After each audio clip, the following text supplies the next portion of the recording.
Good afternoon from the newsroom. The Irish Postmasters Union has said the industrial action at An Post has put its members' livelihoods at risk. Yesterday, An Post advised customers not to post letters or parcels due to the action being taken by contract staff who maintain machinery at An Post's 4 mail centres. The union said that customers and postmasters have been discommoded and called on all sides to resolve the dispute as soon as possible. The international medical charity Médecins Sans Frontières says at least 9 of its staff were killed and 37 people seriously injured during an aerial attack on a hospital in the Afghan city of Kunduz. MSF says its facility came under sustained bombardment in the early hours of this morning. 180 people were in the clinic at the time, including patients and staff. NATO has admitted that US forces may have been responsible for the attack. MSF said all parties to the conflict were clearly informed of the precise location of the facility. Kunduz has been the scene of heavy fighting since the Taliban attempted to seize control of the city on Monday. Services in the Eurotunnel were suspended overnight after more than 120 people broke into the terminal in the French port of Calais. Security staff said they were overwhelmed when confronted by a large group of refugees and migrants as they tried to make their way into the tunnel. A Eurotunnel employee and 2 police officers were injured during scuffles. The Minister for Health, Leo Varadkar, has told the Irish Hospital Consultants Association's annual conference that he's working towards a further substantial increase in the health budget for next year. Earlier, the association's president, Dr. Gerard Crotty, said the membership was concerned that the crisis will be worse this winter than last year. The figures over the summer, there are far more patients waiting on trolleys than there were at this time last year. And the reason is a capacity issue. There just aren't enough beds, enough critical care beds, enough community services and community beds for patients to be discharged from hospital. So those are the underlying reasons. Our health correspondent Fergal Bowers is at that conference in Tullamore and joins me now. Fergal, a stark warning there from the consultants. What did the Minister for Health have to say?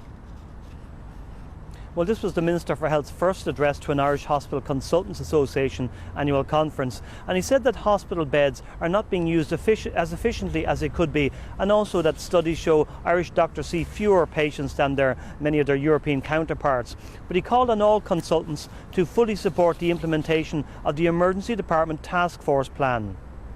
We've other measures that need to come in the months ahead, and really what I'm asking everyone in healthcare is to work together over the next couple of months to implement that plan. It's a good plan, and what we need really is for everyone who cares about our health service to become advocates of our public health service and not critics, and to work together over the next couple of months to implement that plan in the interest of patients.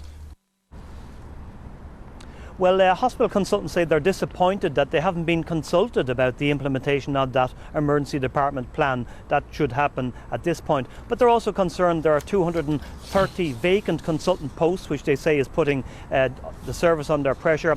And they reject any suggestion that consultants who are on call are not going in at weekends to discharge patients from hospitals. Eileen. Fergal Bowers, thank you. Now, a 24-year-old man has died after being assaulted in County Kerry.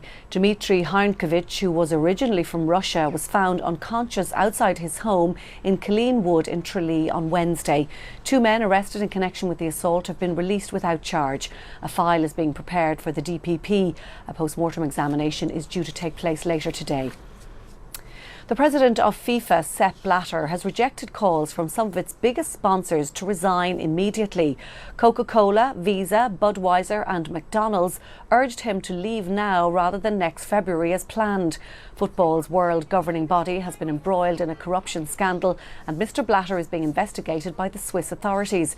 In a statement, Mr Blatter said resigning now would not be in the best interests of FIFA, nor would it advance the process of reform. Golfer Paul Dunne has dropped down the leaderboard on day 3 of the Alfred Dunhill Links Championship. The Wicklow man is playing his first tournament as a professional.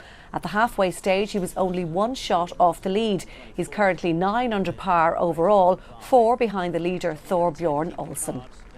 And that is Saturday's lunchtime news from all the team. Good afternoon.